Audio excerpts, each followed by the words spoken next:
if we don't do PGTA, we don't know which embryo is euploidy and which embryo is aneuploidy.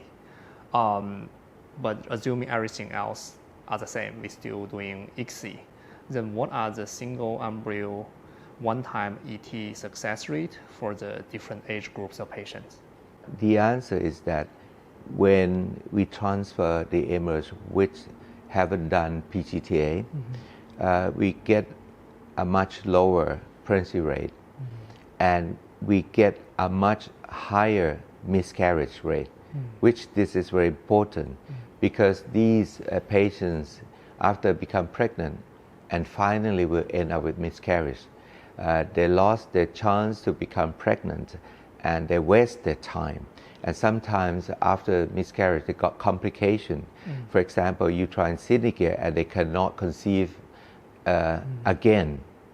So this is a very important question, and that is why now we believe in transferring euploid embryos only, because with the transferring of the single euploid embryos, you get as high as 55 to 60% chance of success, and the chance of miscarry will go down to merely 5% compared to 15 to 20% when you transfer untested embryos.